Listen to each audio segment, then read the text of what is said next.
नमस्कार दोस्तों, स्वागत है आपका गोल्डन हिस्ट्री चैनल पर।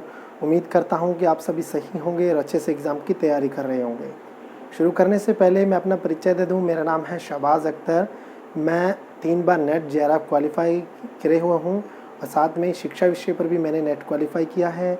इसके अलावा कुछ प्राइवेट संस्थानों के अंदर भी मैंने अध्यापन का कार्य किया है। दोस्तों, इन सभी अनुभवों के साथ जो इतने भी मेरे अनुभव हैं, मैं इनको सभी इन वीडियो के माध्यम से आपके सामने प्रस्तुत करूंगा और उम्मीद करता हूं ये वीडियो आपके लिए बहुत ही महत्वपूर्ण सहयोगी बनेंगे, आपकी सफलता के मार्ग में सहायक बनेंगे। और दोस्तों, मैं ये भी जानता हूं कि आप ये सब्जेक्ट की बहुत अच्छे से नॉलेज रखते हैं, बहुत अच्छा से कंटेंट को पढ़ना जानते हैं, लेकिन फिर भी हम कोशिश करेंगे कि किस प्रकार से इतिहास को और सरल ढंग से पढ़ा जा सके। दोस्तों, मेरा जो विषय है पॉलिटिकल और इतिहास है, तो मैं आपको इतिहास के विषय के बारे में ही आपसे पढ़ाऊंगा। जो हमारा विषय जो रिलेटेड होगा इतिहास का, वो नेट जेआरएफ से ही रिलेटेड होगा। तो चलिए बात करते हैं हम अपने विषय की, इतिहास की। इतिहास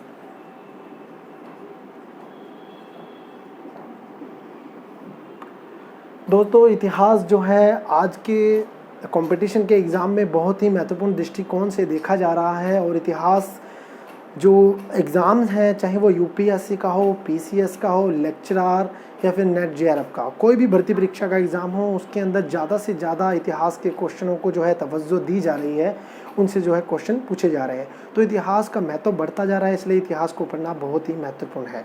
तो इतिहास के बारे में जानते हैं, इतिहास क्या है और इतिहास की परिभाषा क्या है। इतिहास दोस्तों 2 शब्दों के जोड़ से बना है, इति जमा हास। इति का अर्थ होता है निश्चित तौर पर, हास का मतलब होता है होना, यानी कि जो घटना अतीत में निश्चित तौर पर हुई उसे ही इतिहास कहा जाता है।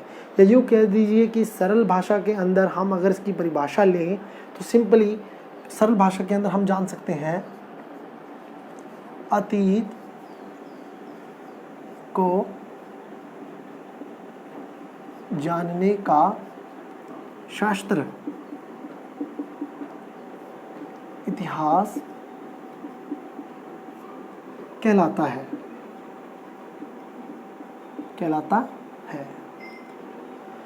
यानी कि दोस्तों, अतीत को जानने का शास्त्र ही इतिहास कहलाता है। ये इसकी बहुत ही सरल और बिल्कुल ही सिंपल भाषा के अंदर एक परिभाषा है इतिहास की, कि इतिहास 2 शब्दों के मेल से बना है, इति जमा हास। इति का अर्थ होता है निश्चित तौर पर, हास का मतलब होता है होना, यानी जो भी घटना है जो बीते हुए समय के अंदर व्यतीत हुई, उसको जानने का शास्त्र, उसके जानने की पुस्तक को ही हम इतिहास कहते हैं। किसको? अतीत को जानने का शास्त्र ही इतिहास कहलाता है। तो दोस्तों, आज की जो वीडियो हमारी रहेगी नेट जेआरएफ के सिलेबस के रिलेटेड रहेगी, कि किस प्रकार से हम वीडियो को जो अपने आगे सिलेबस को कवर करेंगे, उसके क्या क्या हमारे सिलेबस के अंदर टॉपिक होंगे, वो सभी चर्चा अब हम करने वाले हैं। तो हमने पहले जाना पर इतिहास के बारे में, इतिहास क्यों पढ़ना जरूरी है और इतिहास का क्या परिभाषा है। तो सिंपली और साधारण शब्दों के अंदर अतीत के जानने के शास्त्र को ही इतिहास कहा जाता है। तो दोस्तों, आगे हम बात करेंगे इसकी सिलेबस की। तो चलिए बात कर लेते हैं सिलेबस की।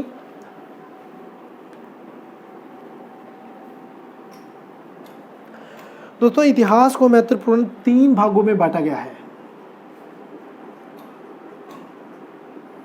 इतिहास को अध्ययन की दृष्टिकोण से महत्वपूर्ण 3 भागों के अंदर बांटा गया है, 3 कंटेंटों में बांटा गया है।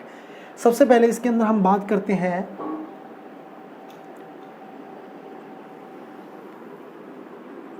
प्राचीन भारत की, प्राचीन इतिहास की। सबसे पहले जो आएगा इसमें प्राचीन इतिहास। दूसरे भाग को अंदर जो बांटा गया है, वो बांटा गया है मध्यकालीन इतिहास, मध्यकालीन भारत का इतिहास। और तीसरा जो भाग बांटा गया है वो है आधुनिक इतिहास, आधुनिक इतिहास।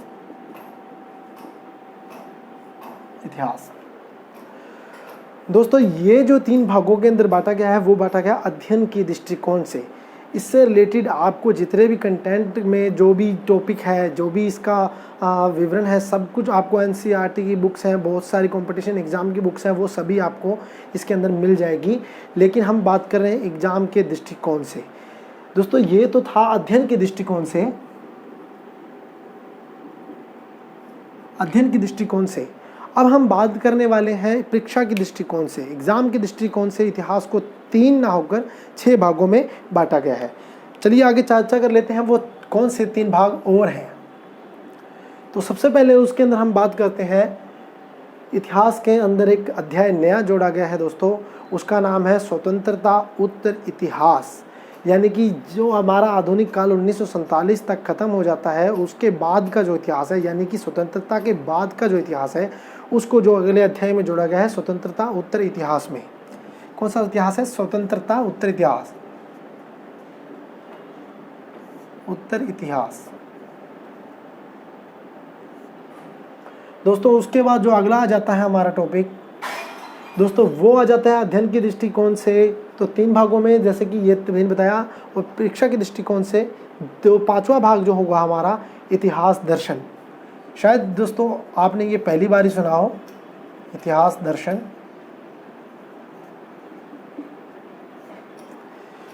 दोस्तों इससे इतिहास दर्शन से कहने का तात्पर्य है कि इतिहास दर्शन यानी कि इतिहास अनुसंधान।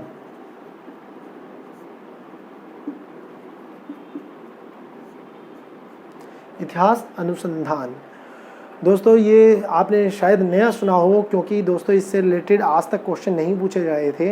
लेकिन अब जो सिलेबस जो तय हुआ है नेट जेआरएफ का, उसके अंदर इतिहास अनुसंधान या इतिहास दर्शन से भी सवाल पूछे जाने लगे हैं। तो हमें भी इसका भी अध्ययन करना जरूरी है। इसके अंदर कौन कौन से टॉपिक आएंगे, कौन कौन से विषय आएंगे, मैं सब भी उसके डिटेल में चर्चा करूँगा और उसका बारीकी से हम लोग अध्ययन करेंगे। उसके बाद बात करते हैं अगले विषय की, अगले अध्याय की। हमारा जो अगला अध्याय होगा बहुत ही महत्वपूर्ण टॉपिक है, ये है विश्व इतिहास।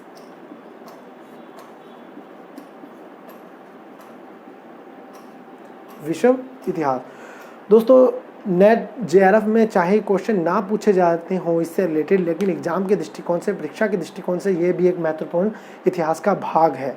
दोस्तों हम भारतीय इतिहास के बारे में जान लेते हैं, गोल्डन इतिहास जो हमारा भारत का है उसके बारे में जान लेते हैं।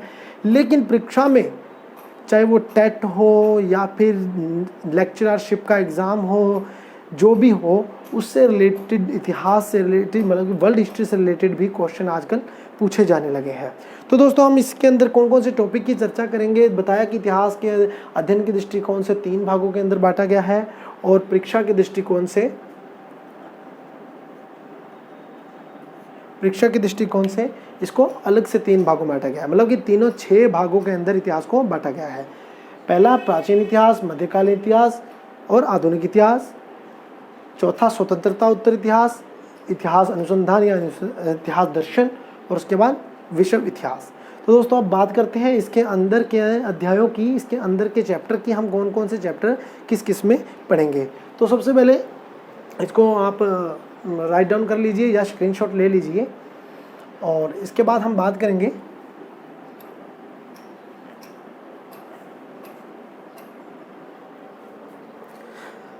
पहले दोस्तों अध्ययन के दृष्टिकोण से। ये 3 जो हमारे पार्ट हैं, 3 भाग हैं इतिहास के, पहले हम इनकी चर्चा करेंगे कि हमने इसके अंदर कौन कौन से चैप्टर या टॉपिक पढ़ने हैं।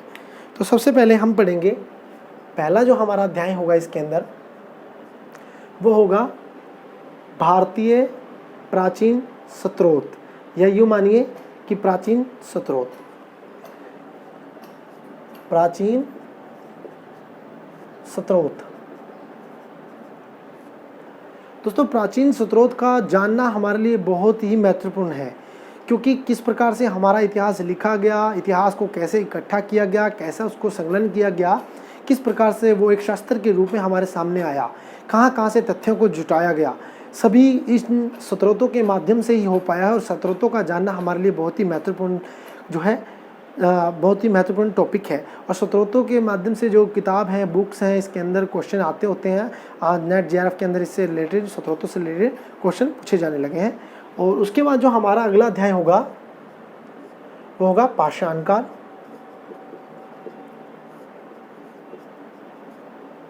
पाषाण काल भी एक महत्वपूर्ण टॉपिक है, इसके अंदर भी हम विस्तार से चर्चा करेंगे। उसके बाद आएगा हड़प्पा सभ्यता।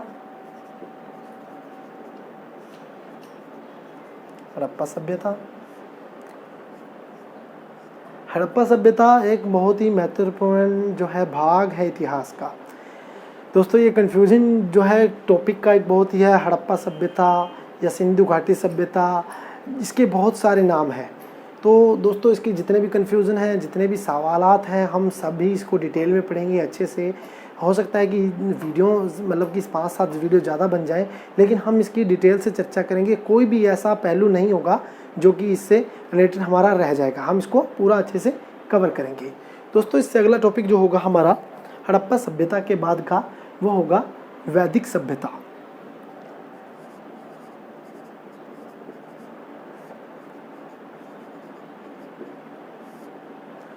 दोस्तों वैदिक सभ्यता के अंदर भी 2 भाग है, उत्तर वैदिक सभ्यता और उत्तर वैदिक सभ्यता।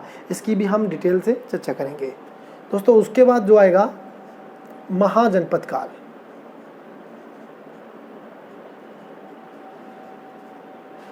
महाजनपद काल,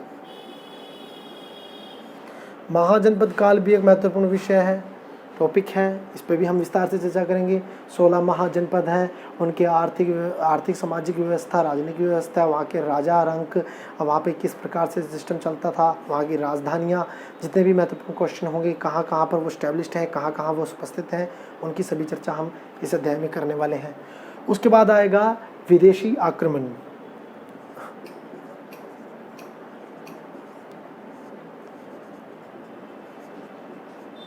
विदेशी आक्रमण, दोस्तों विदेशी आक्रमण के अंदर देखेंगे कि किस प्रकार से हुण है और क्या नाम अपना अलेक्जेंडर है, यानी कि सिकंदर महान है, किस प्रकार से भारत के अंदर उन्होंने आक्रमण किया और किस प्रकार से उन्होंने भारत के अंदर शासन स्थापित किया और भारत के राजाओं ने किस प्रकार से उनका सामना किया, सभी जो चर्चा है हम इसके अंदर करने वाले हैं। उसके बाद जो अगला हमारा टॉपिक होगा वो होगा महत्वपूर्ण जो है मौर्य काल।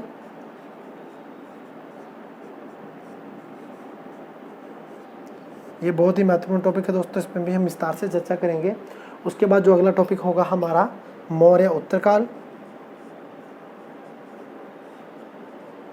मौर्य उत्तरकाल,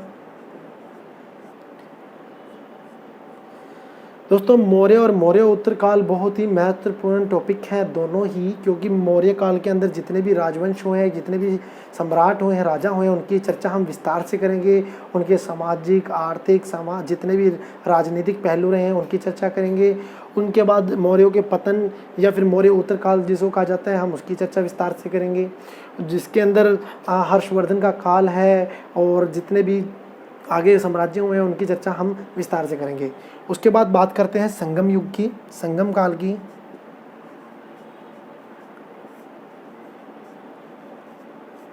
संगम काल के अंदर जितने भी कवि हुए हैं, जितने भी लेखक हुए हैं, उनकी लेखनी, उनकी कविताएं, सभी का अध्ययन, कौन कौन से उस समय के अंदर राजवंश हुए हैं, जितने भी डायनेस्टी हुई हैं, उनकी सभी की चर्चा हम करेंगे। उसके बाद दोस्तों अगला जो हमारा टॉपिक है वह है गुप्त काल।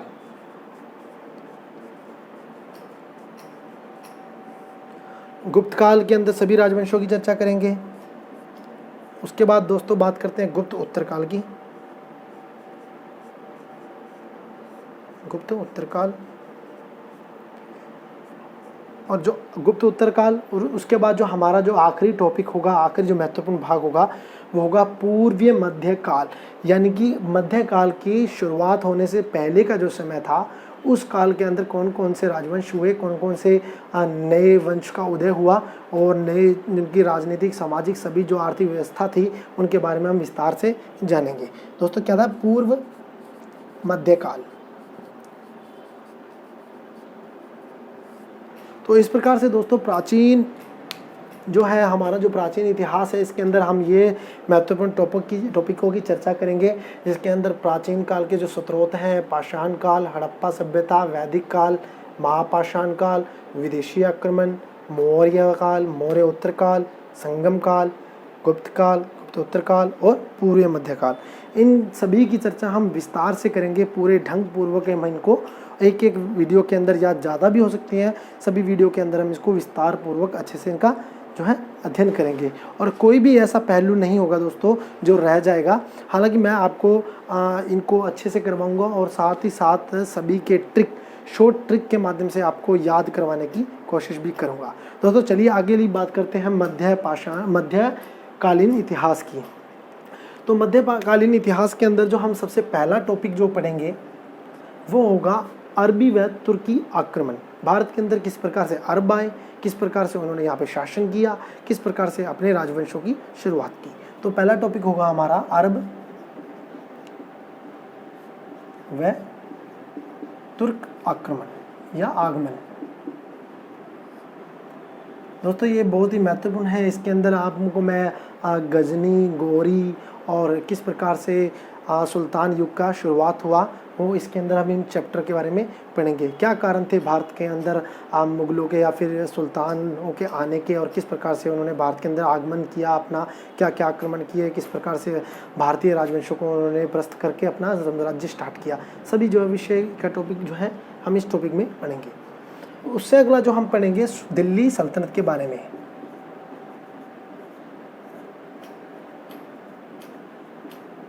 दिल्ली सल्तनत के बारे में भी हम विस्तार से जानेंगे। किस प्रकार से कौन कौन से मुग़ल जो बादशाह हुए हैं, सुल्तान हुए हैं, उनके बारे में हम चर्चा विस्तार से इस पर करेंगे। दोस्तों उसके अगला जो आ जाता है हमारा, वो आ जाता है सूफी व भक्ति आंदोलन। सूफी व भक्ति आंदोलन।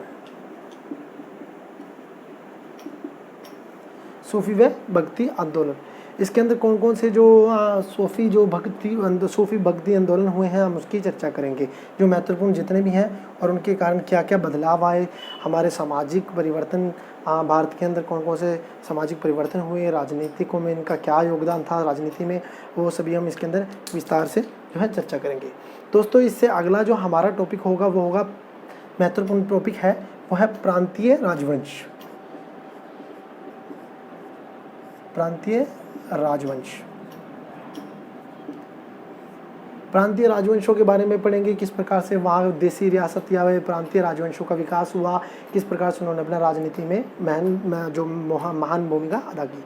उसके बाद दोस्तों हम बात करेंगे प्राचीन राजवंशों के अंदर ही जो नए प्रांत जो उभर के सामने आए थे, महत्वपूर्ण जो है वह है बहमनी व विजयनगर।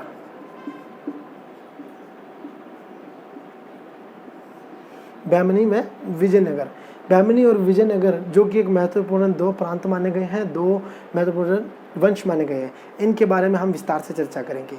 उसके बाद अगला जो हमारा होगा वो होगा मुगल साम्राज्य।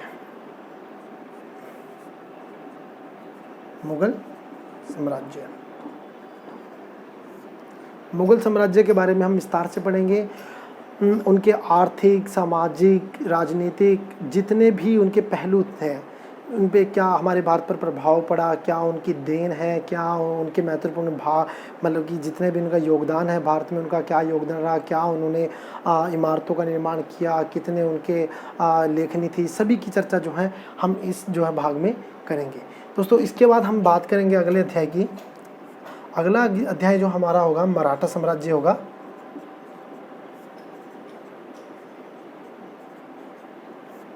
अगला अध्याय हमारा मराठा साम्राज्य होगा, जो एक महान साम्राज्य के नाम से जाना जाता है। दोस्तों हम इस पे बेस्ड काफ़ी डॉक्यूमेंट्री या मूवीज़ भी देखते हैं, बहुत सारे हमारे जो हैं इससे रिलेटेड बुक्स भी हैं, बहुत से महान योद्धा हुए हैं इस डेस्टिनेशन के अंदर, इस वंश के अंदर, तो हम इसके बारे में भी विस्तार से जानेंगे। उसके बाद दोस्तों अगला जो अध्याय आता है हमारा वो आ जाता है मुगलों का पतन व नए प्रांतों का उदय, या नए जो छोटे राज्यों का उदय, उसके बारे में हम जानेंगे। मुगल पतन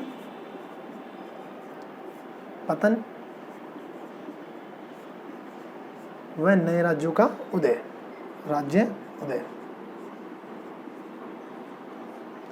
तो इस प्रकार से दोस्तों हम मध्यकालीन इतिहास के अंदर ये महत्वपूर्ण टॉपिक पढ़ेंगे, जिसके अंदर सबसे पहले हम जानेंगे अरब व तुर्कों का आक्रमण, किस प्रकार से उन्होंने भारत पर आक्रमण किया, उनका आगमन हुआ। दूसरा हम पढ़ेंगे दिल्ली सल्तनत के बारे में। दिल्ली सल्तनत के अंदर कौन कौन से टॉपिक हैं, कौन कौन से अध्याय और हैं, उनके राजवंश जितने भी मुग़ल सुल्तान हुए हैं, दिल्ली सुल्तान हुए हैं, उनके बारे में सभी जानेंगे। उसके बाद सूफी और भक्ति आंदोलन के प्रमुख जितने भी भक्ति और सूफी आंदोलन हुए उनके बारे में जानेंगे।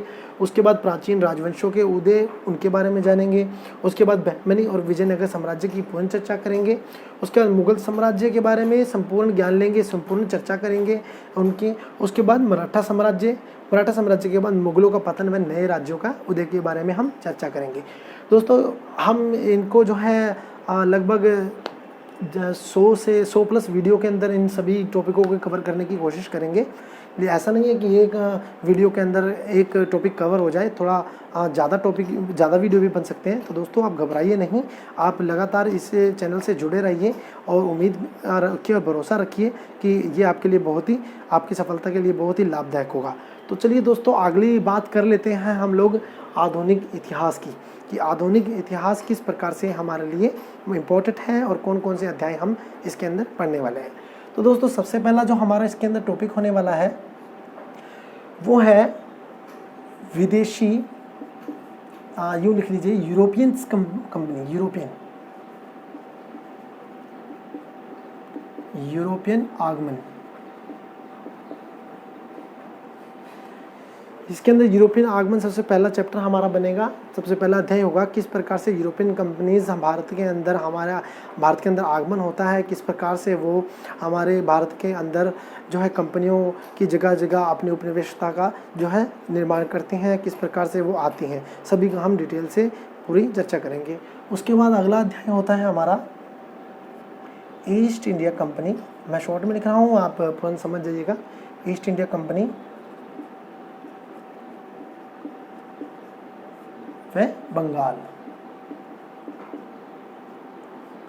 ईस्ट इंडिया कंपनी व बंगाल, ये हम जो है अध्याय पढ़ेंगे। इसके अंदर हम देखेंगे कि किस प्रकार से ईस्ट इंडिया कंपनी का जो बंगाल के प्रति रवैया था, किस प्रकार से उन्होंने बंगाल के राजाओं को या वहाँ के जितने भी राजवंश थे उनको ख़त्म किया, किस प्रकार से उस पर अपना अधिकार जमाया और किस प्रकार से उसका दोहन किया। सभी वहाँ की राजनीतिक आर्थिक जितनी भी स्थिति थी हम उसकी विस्तार से चर्चा इसमें करेंगे। उसके बाद अगला अध्याय हमारा होगा ब्रिटिश पड़ोसी राज्य नीति।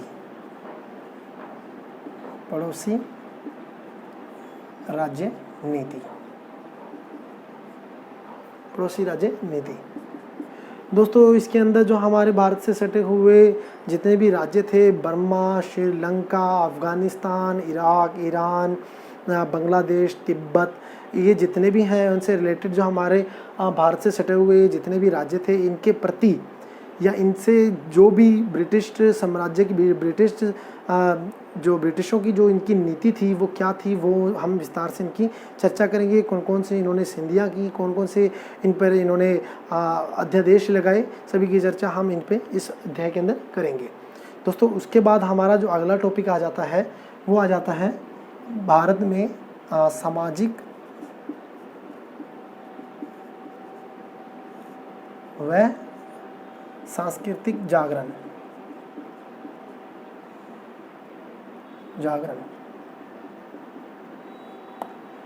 सामाजिक व सांस्कृतिक जागरण, भारत के अंदर किस प्रकार से सामाजिक व सांस्कृतिक का जो है जागरण हुआ उसके बारे में हम पढ़ेंगे।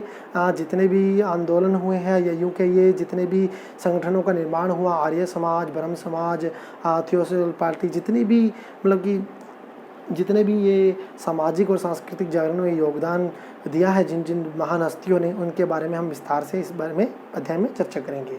उसके बाद अगला हमारा जो होगा वो होगा शिक्षा का विकास व समाचार पत्र विकास। दोस्तों सांस्कृतिक सामाजिक और सांस्कृतिक जागरण के बाद भारत के अंदर किस प्रकार से शिक्षा का विकास हुआ, ब्रिटिशों ने किस प्रकार से हमारी शिक्षा के अंदर हस्तक्षेप किया या किस प्रकार से उन्होंने प्रोत्साहन दी हमारे शिक्षा के लिए, और किस प्रकार से समाचार पत्रों का विकास हुआ, सभी पूरा इतिहास पूरा डिटेल्स में इसको हम इस चैप्टर में जानेंगे। दोस्तों उसके बाद जो अगला आ जाता है हमारा, वह जाता है आर्थिक प्रभाव।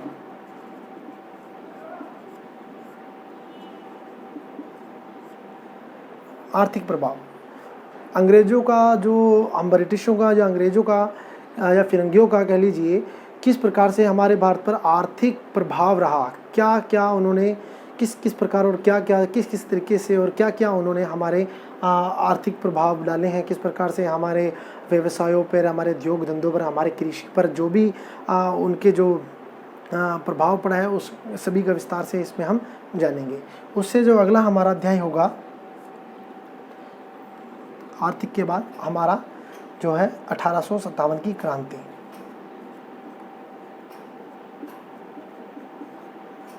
1857 ईस्वी की क्रांति को हम जानेंगे, किस प्रकार से विद्रोह का कारण था, क्या उसके परिणाम निकले और किस प्रकार से उन्होंने ये जो क्रांति जो है चली, इसके बारे में हम 1857 क्रांति से रिलेटेड जितना भी टॉपिक हो, जितने भी महत्वपूर्ण जितने भी अध्याय होंगे हम इसमें चर्चा करेंगे।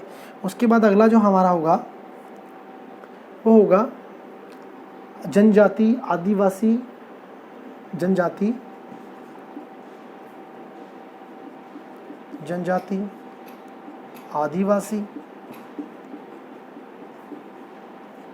व किसान आंदोलन। क्या? किसान आंदोलन। इसकी चर्चा हम इसके अंदर जितने भी अंग्रेज़ों द्वारा सताए गए जनजाति लोग हैं, आदिवासी लोग हैं या किसान लोग हैं, उनकी चर्चा हम इसमें करने वाले हैं, उनके द्वारा किए गए आंदोलन और किस प्रकार से सभी हम इसमें जानेंगे।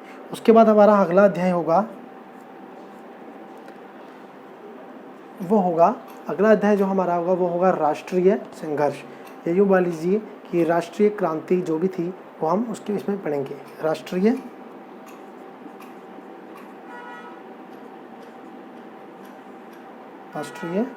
संघर्ष।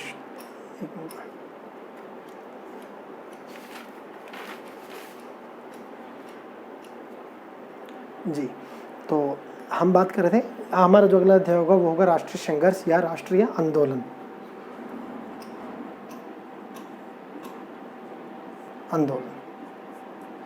दोस्तों राष्ट्रीय आंदोलन के अंदर हम देखेंगे कि किस प्रकार से बहुत महान हस्तियां जो फ्रीडम फाइटर हुए हैं हमारे देश के, महात्मा गांधी जी, भगत सिंह, सुभाष चंद्र बोस जी, लाला लाजपत राय जी, इन सभी के जितना भी योगदान रहा है भारत की आज़ादी के अंदर, उनकी चर्चा हम विस्तार पूर्वक इस अध्याय के अंदर करेंगे।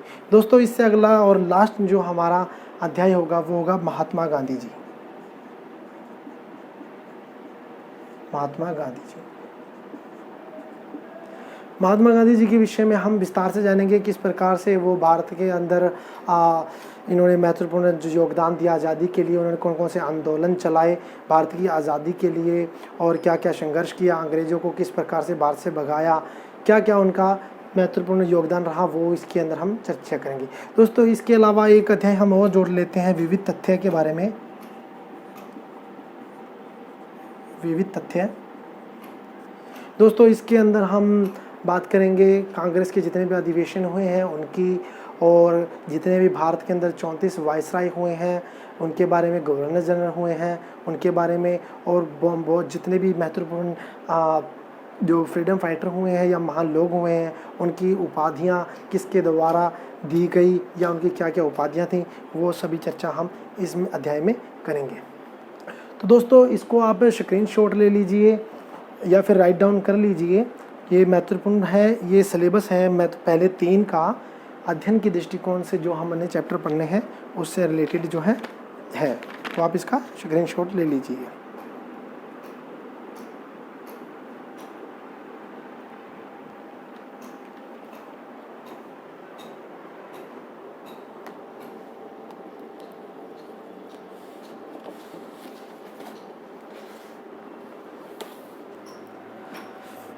चलिए दोस्तों, अब हम बात करते हैं अगले 3 की। जो अगले 3 जो थे वो क्या थे और उसके अंदर क्या क्या कौन कौन से जो है अध्यायों का अध्ययन करेंगे।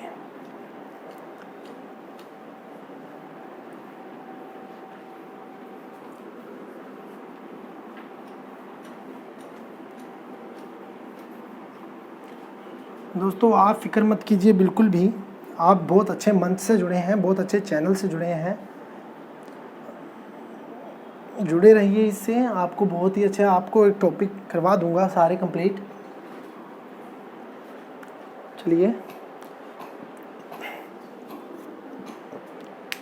चलिए दोस्तों, बात करते हैं अगले 3 की। परीक्षा के दृष्टिकोण से जो अगले 3 थे हमारे, परीक्षा के दृष्टिकोण से,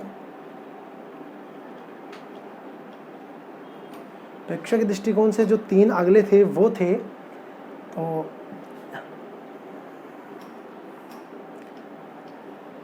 जो हमारा चौथा है या फिर इसके हिसाब से पहला कह लीजिए, स्वतंत्रता उत्तर इतिहास। स्वतंत्रता उत्तर इतिहास 1947, यानी आधुनिक जो इतिहास है उसके ख़त्म होने के बाद ही ये जो नया स्टार्ट हो जाता है, नया चैप्टर, नया अध्याय जुड़ा है हमारे इतिहास के भाग के अंदर, वो है स्वतंत्रता उत्तर इतिहास। 1947 के बाद का इतिहास जो है इसके अंदर आ जाता है। उसके बाद बात करते हैं हम इतिहास दर्शन की। इतिहास दर्शन या अनुसंधान,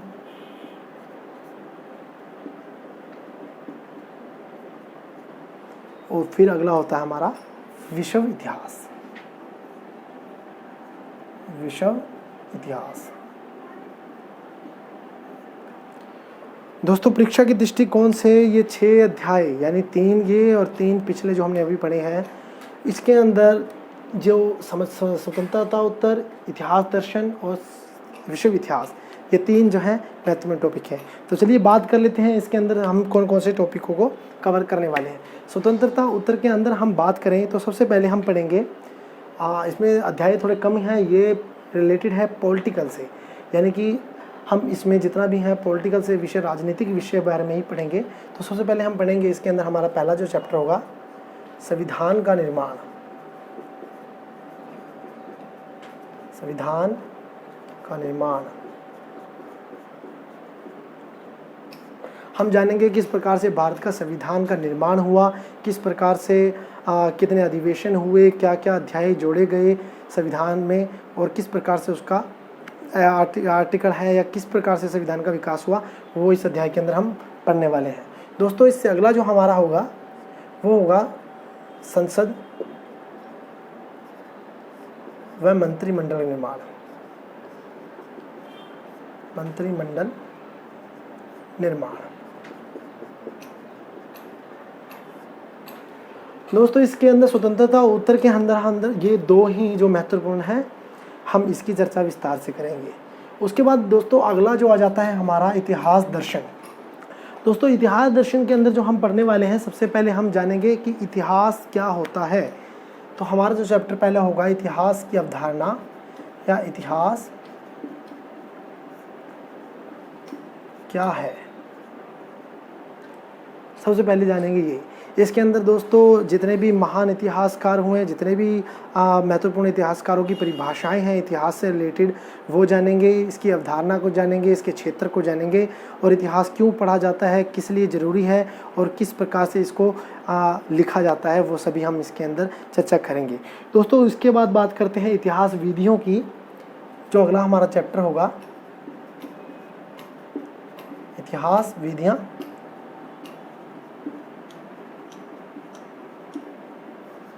इतिहास विधियाँ यानी कि इतिहास की जितनी भी विधियाँ हैं, मेथड है, वो हम इसके अंदर जो है महत्वपूर्ण चर्चा करने वाले हैं।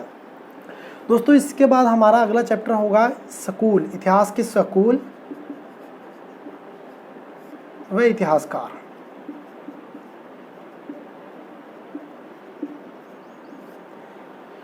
दोस्तों ये एक महत्वपूर्ण टॉपिक है। अक्सर जो इतिहास के स्कॉलर हैं, विद्वान हैं मेरे साथी, वो इस चीज़ में बहुत ही कंफ्यूज रहते हैं, और आजकल इससे रिलेटेड भी क्वेश्चन कंपटीशन एग्ज़ाम में आने लगे हैं। पिछली बार असिस्टेंट प्रोफेसर का HPSC का एग्ज़ाम हुआ था।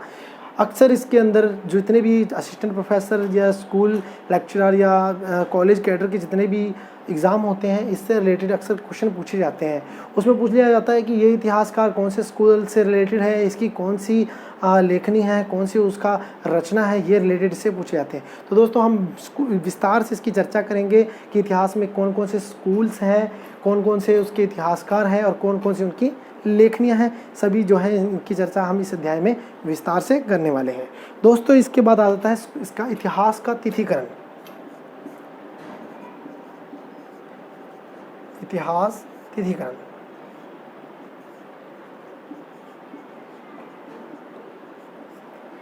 दोस्तों ये भी एक बहुत ही महत्वपूर्ण चैप्टर है। इतिहास का तिथिकरण किस प्रकार से होती है। आप एक छोटा सा दुर्जान से ही होंगे इतिहास C14 के बारे में, C कार्बन 14, उससे रिलेटेड ही ये है कि किस प्रकार से इतिहास के अंदर तिथिकरण किया जाता है और कौन सा तिथिकरण के लिए कौन सा विषय, कौन सा जो है टैग यूज़ किया जाता है, उसके अंदर हम इस चैप्टर के अंदर वो सभी जो है कवर करेंगे। उसके बाद बात करते हैं इतिहास साक्ष्य की।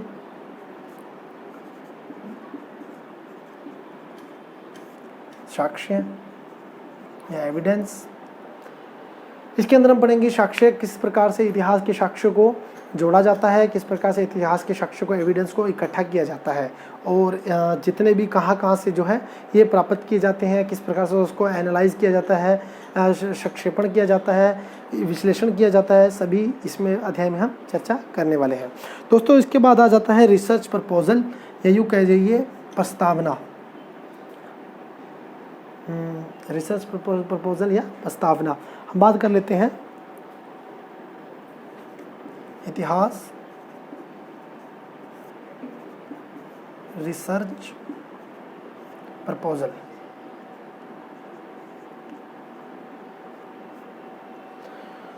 दोस्तों मेरे विद्वान साथियों के लिए ये बहुत ही ज़रूरी है, क्योंकि हम लोग एग्ज़ाम कैसे न कैसे करके रटा कर एग्ज़ाम को क्वालिफाई कर लेते हैं।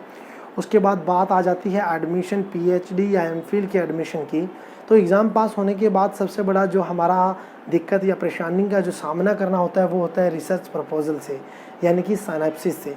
साइनॉप्सिस कैसे बनाई जाए इतिहास के अंदर, ये बच्चों की, मेरे विद्वान साथियों की सबसे बड़ी दिक्कत है। तो दोस्तों मैं आपको बताऊंगा किस प्रकार से सिनॉप्सिस को बनाया जाता है, किस प्रकार से एक अच्छे प्रारूप को बनाया जाता है और किस प्रकार से टॉपिक को सिलेक्ट किया जाता है, उसकी चर्चा हम इस अध्याय में करने वाले हैं। दोस्तों इसके बाद हमारा जो अगला होगा वो होगा पेपर प्रेजेंट, पेपर प्रस्तुति या प्रेजेंट प्रस्तुति व पब्लिकेशन, पब्लिश।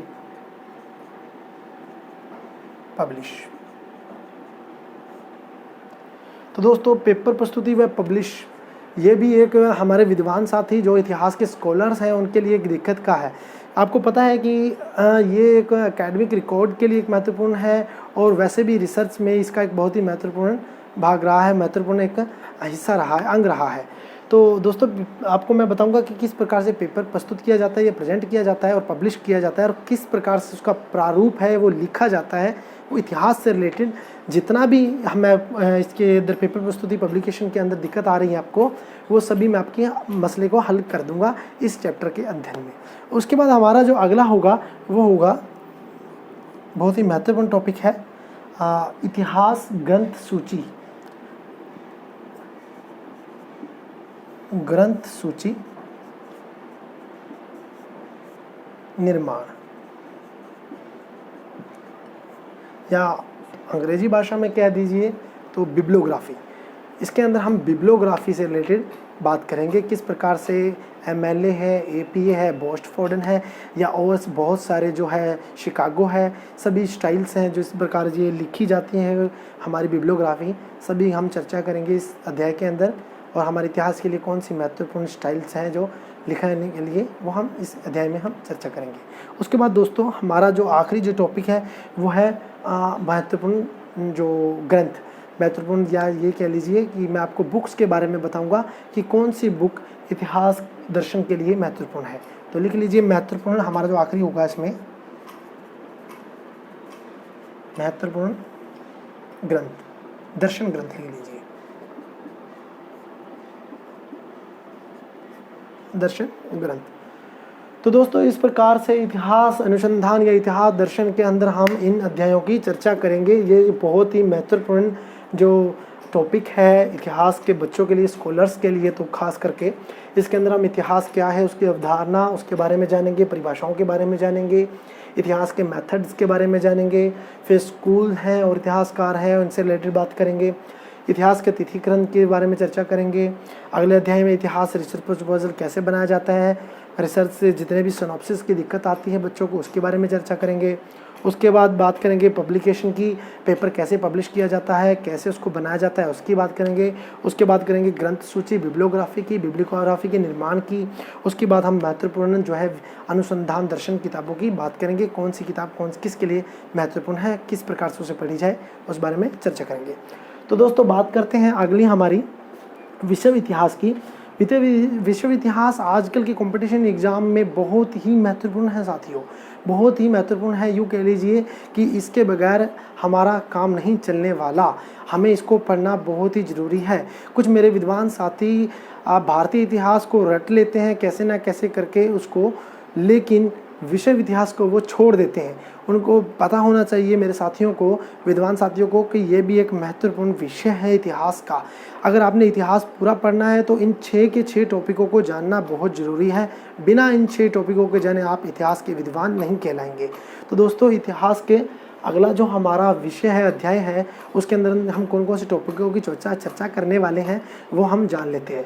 तो सबसे पहले हमारा इसके अंदर टॉपिक होगा दोस्तों, वो हम पढ़ेंगे सभ्यताओं के बारे में। सभ्यता हम बात करते हैं यूनानी सभ्यता, यूनान, मिस्र, रोम, चीन व मेसोपोटामिया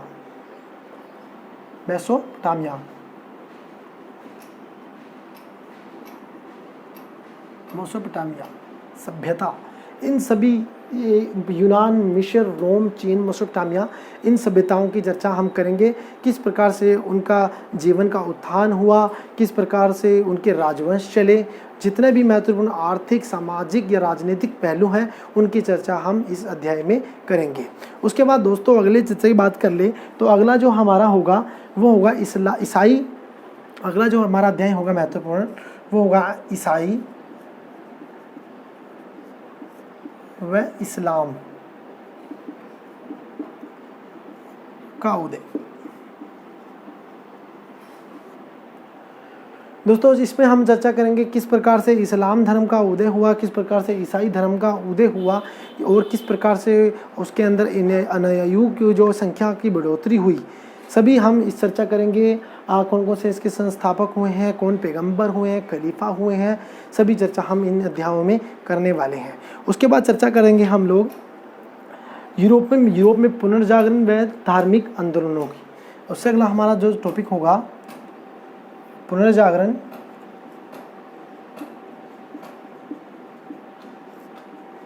व धार्मिक आंदोलन की।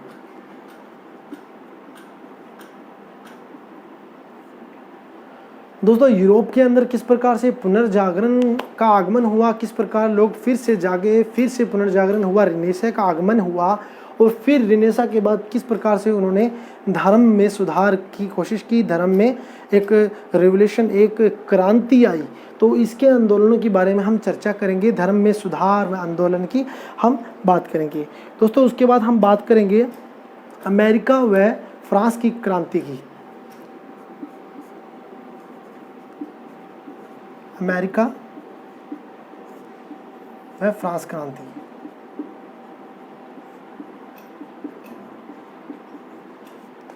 दोस्तों अमेरिका की स्वतंत्रता संग्राम की कहानी क्या है, किस प्रकार से वो एक नया देश बना, किस प्रकार से उसकी खोज हुई, किसने वहाँ पर राज्य अपना स्थापित किया और किस तरह इंग्लैंड का आधिपत्य हुआ और किस प्रकार से इंग्लैंड से उन्होंने छुटकारा पाया, सभी उसी की क्रांति के बारे में हम इसमें जानेंगे। और फिर बात करेंगे फ्रांस की क्रांति की।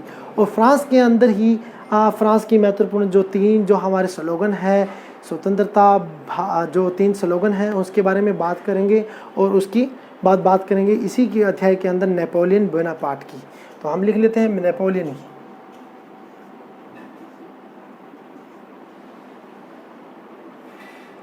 इसी के बाद हम नेपोलियन की चर्चा करेंगे।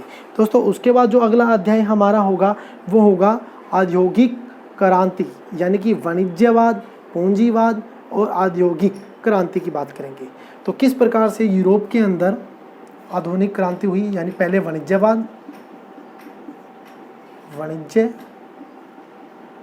पूंजीवाद, पूंजीवाद व लास्ट में जो है आधुनिक क्रांति, औद्योगिक क्रांति, औद्योगिक क्रांति। तो यूरोप के अंदर वाणिज्यवाद, पूंजीवाद व औद्योगिक क्रांति के बारे में हम पूर्ण चर्चा करने वाले हैं इस अध्याय में।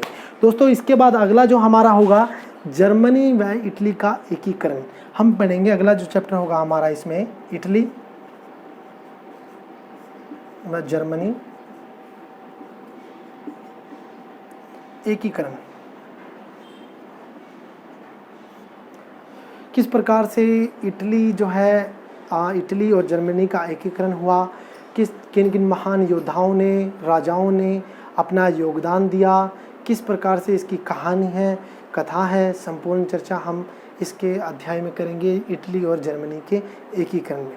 दोस्तों इसके बाद जो हमारा अगला चैप्टर होने वाला है इसी के अंदर वो बात करेंगे प्रथम विश्व युद्ध और पेरिस संधि की। प्रथम विश्व युद्ध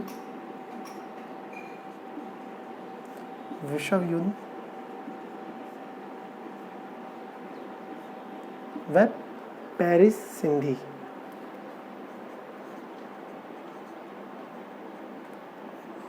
पेरिस संधि की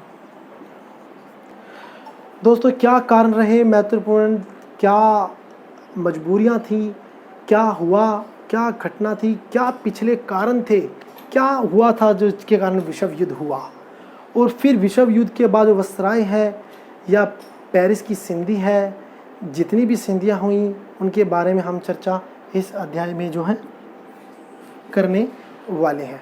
दोस्तों उसके बाद जो विश्व युद्ध के बाद जो है नाजीवाद और फासीवाद का विकास हुआ इटली और जर्मनी में, हम उसकी चर्चा अगले अध्याय में करने वाले हैं। नाजीवाद व फासीवाद, नाजीवाद व फासीवाद के बारे में हम इस अध्याय में चर्चा करेंगे। उससे अगला दोस्तों हमारा जो होगा द्वितीय विश्व युद्ध के बारे में हम लोग पढ़ेंगे। द्वितीय विश्व के बाद इसके बाद अगला जो हमारा अध्याय होगा वो होगा द्वितीय विश्व युद्ध। द्वितीय विश्व युद्ध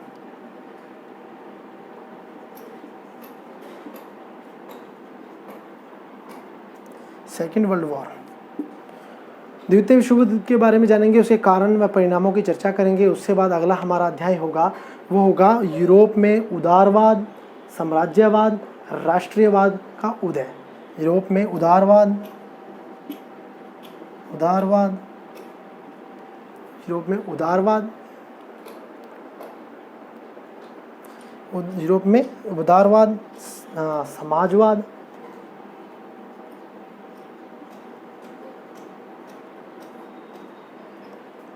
राष्ट्रवाद।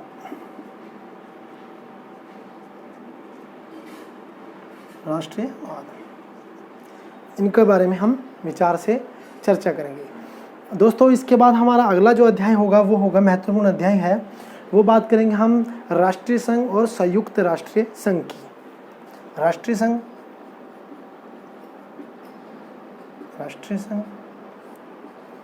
व संयुक्त राष्ट्रीय संघ। राष्ट्रीय संघ की इनकी चर्चा हम करेंगे। दोस्तों इसके बाद हमारा जो इसमें ही आखिरी जो हमारा होगा वो बात कर लेते हैं हम इसके बाद हम बात कर रहे थे राष्ट्रीय संघ व संयुक्त राष्ट्रीय संघ। उसके बाद हमारा इसके अंदर जो आखिरी अध्याय होगा हमारा वो होगा चीनी रूसी क्रांति, रूसी क्रांति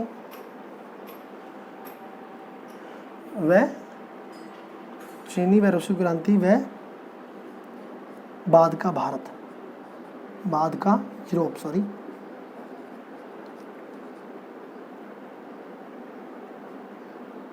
यूरोप।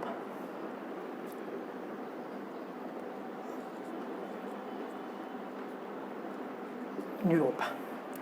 तो इस प्रकार से हम चर्चा करेंगे। दोस्तों ये समझ जाइए, यूरोप लिखा है, थोड़ा लिखाई मेरी साफ़ नहीं है, माफ़ी चाहूँगा। तो दोस्तों हम विश्व इतिहास के अंदर बात करेंगे यूनान, मिस्र, रोम, चीन, मेसोपोटामिया सभ्यता की, उसके बाद ईसाई इस्लाम धर्म के उदय की, और उसके बाद अमेरिका के स्वतंत्रता संग्राम, फ्रांसीसी क्रांति और नेपोलियन बोनापार्ट की। उसके बाद बात करेंगे वाणिज्यवाद, पूंजीवाद और औद्योगिक क्रांति की। उसी अगले चैप्टर में हम बात करेंगे इटली और जर्मनी के एकीकरण की। उसके बाद प्रथम विश्व युद्ध और पेरिस संधि जो वसराय संधि, इसके बारे में बात करेंगे। फिर नाजीवाद, फांसीवाद की चर्चा करेंगे। फिर दूसरे विश्व युद्ध के कारण व परिणामों को जानेंगे। उसके बाद यूरोप में उदारवाद, समाजवाद व राष्ट्रीयवाद की चर्चा करेंगे। और राष्ट्रीय संघ, उसके अगले अध्याय में हम राष्ट्रीय संघ व संयुक्त राष्ट्रीय संघ की चर्चा करेंगे। उसके बाद चीनी व रूसी क्रांति की जो है अगले अध्याय में हम पूरा विवरण जानेंगे। और उसके बाद लास्ट में जो है उसके दूसरे विश्व युद्ध के बाद का जो यूरोप है उसके बारे में हम चर्चा करेंगे। तो दोस्तों इस प्रकार से ये हमारे 6 के 6 जो महत्वपूर्ण टॉपिक हैं, अध्याय हैं इतिहास के, वो हमारे कवर हो गए हैं, उसका सिलेबस पूरा हो गया है। तो दोस्तों उम्मीद करता हूँ कि आपको ये जो सब सिलेबस पसंद आया होगा, आपको ये वीडियो पसंद आई होगी। अगर पसंद आई है तो लाइक और शेयर ज़रूर कर दें और सब्सक्राइब करना बिल्कुल ना भूलें। और दोस्तों बात कर लेते हैं अगले वीडियो की। तो उसके लिए आप बेल वाले आइकन को प्रेस कर दीजिए ताकि हमारे अगले आने वाले वीडियो के बारे में आपको नोटिफिकेशन मिल जाए। तो दोस्तों और इसके अलावा हम नेट के फर्स्ट पेपर से रिकॉर्डिंग भी कुछ वीडियो जो है बनाएंगे, और आपके जो उसका सिलेबस है क्या होगा, उसमें जितने भी आपकी समस्या आ रही है रिसर्च की है या जो भी टीचिंग एप्टीट्यूड है, सभी जो चैप्टर हम कवर करेंगे उसके अंदर भी। तो दोस्तों आप जुड़े थे गोल्डन हिस्ट्री चैनल के साथ, जुड़े रहिए मेरे साथ, और सफलता का वादा आपके साथ हमेशा रहेगा। भरोसा रखिए, आप हमेशा इस चैनल के साथ जुड़े हैं तो ज़रूर भरोसा रखिए कि आप सफल होंगे। धन्यवाद। मैं आप जुड़े थे गोल्डन हिस्ट्री चैनल के साथ।